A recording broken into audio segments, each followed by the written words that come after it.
जिंदगी एक पहिए की तरह है जो घूमता रहता है। चीज़ें जहाँ से शुरू होती है वहाँ पे वापस आके थम जाती हैं, बिल्कुल उसी राह पर, उसी मोड़ पर हमें फिर से छोड़ देती है। क्योंकि ज़िंदगी हर पल हमारे कर्म और नियति से जुड़ी होती है। यह कहानी राजस्थान के कोटा शहर से जुड़ी एक सच्ची घटना से प्रेरित किसी के असफल प्यार और प्रतिशोध की है। सपना सलोनी और उनके मासूम दोस्तों की है, जो समय के दुष्ट चक्र में फंस गए और उस मोड़ पे आके थम गए जहां मौत उनका इंतजार कर रही थी। राणा साहब एक बहुत अमीर और आलीशान हवेली के मालिक थे। उन्होंने अपने से 10 साल छोटी उम्र की लड़की से प्यार हो गया था, लेकिन वह लड़की राणा साहब को अपने प्यार के जाल में फंसा के उनकी जायदाद को छीन लेना चाहती थी। एक बार उस लड़की ने अपने प्रेमी के साथ मिलकर राणा साहब को मार मार कर जिंदा जमीन में गाड़ दिया। राणा साहब चीखे चिल्लाए, लेकिन उस लड़की ने उनकी एक न सुनी। बाद में राणा साहब ने मरते मरते श्राप दिया कि मैं किसी को नहीं छोड़ूंगा, हर प्रेमी को मार दूंगा। जिस तरह मेरे साथ धोखा हुआ है, मैं हर प्रेमी को मिटा दूंगा, मैं सबको मिट्टी में मिला दूंगा। और राणा साहब की मौत हो गई।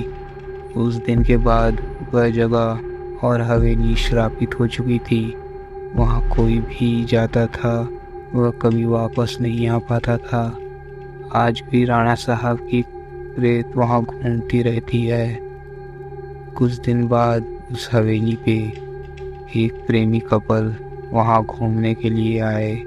सपना और रजत, उन दोनों की सगाई हो चुकी थी, लेकिन शादी करनी बाकी थी। सपना अपने घर में किसी को कुछ बताए बिना रजत के साथ आ गई थी। सपना और रजत मजाक मस्ती में उस जगह पहुंच गए जहां पे राणा साहब को जिंदा दफन कर दिया गया था। अचानक रजत उस जगह पे गिर जाता है और उसका पैर जमीन के नीचे घुस जाता है। यह देखकर सपना डर जाती है और मदद के लिए चीखने चिल्लाने लगती है, लेकिन कोई भी उसकी आवाज़ नहीं सुन पाता है। सपना जब उस हवेली में मदद के लिए जाती है तो वहीं उसे किसी के होने का आभास हो जाता है।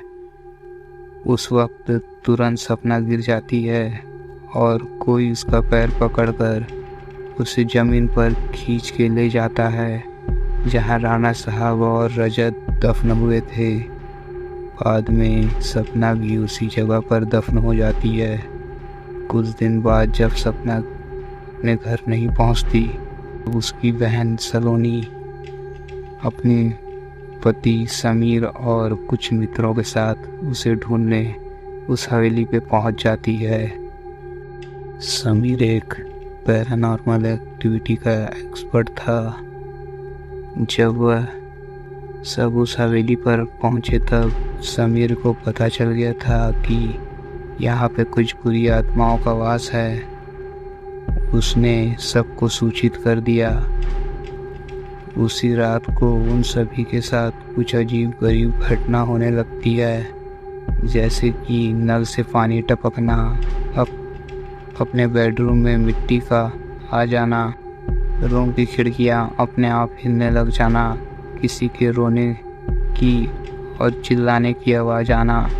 यह सब देखकर वह भी डर जाता है और उनमें से एक भागने की कोशिश करता है, लेकिन राणा साहब की आत्मा उसे भी जिंदा दफन कर देती है। दूसरे दिन जब उन लोगों को पता चलता है कि उनका एक साथी गायब है, तब वह लोग और भी डर जाते हैं। लेकिन समीर बताता है कि हमें यहाँ से बाहर निकलना है तो हमें उस आत्मा को बुलाना होगा और उससे पूछना होगा कि वह आखिर चाहती क्या है। डर के मारे सभी लोगों ने समीर की बात मान तो ली और आत्मा को बुलाने के लिए तैयार हो गए। समीर ने एक रूम में सभी को तैयार कर लिया और बताया कि जब तक हम आत्मा से पूरी जानकारी नहीं ले लेते तब तक कोई इस रूम से बाहर नहीं जाएगा और कुछ भी हो जाए किसी का हाथ नहीं छोड़ेगा। समीर ने तंत्र मंत्र से आत्मा को बुलाना शुरू कर दिया। कुछ ही देर में तेज हवाएं और बिजली के साथ राणा साहब की आत्मा रूम में आ गई। समीर ने उस आत्मा से बात की। आखिर तुम क्या चाहते हो? तुम लोगों को क्यों मार रहे हो? तुम कौन हो? राणा साहब की आत्मा ने कहा, निकल जाओ यहाँ से, मैं किसी को भी नहीं छोड़ूंगा, सबको मार दूंगा, जो भी यहाँ आएगा सबको मार दूंगा।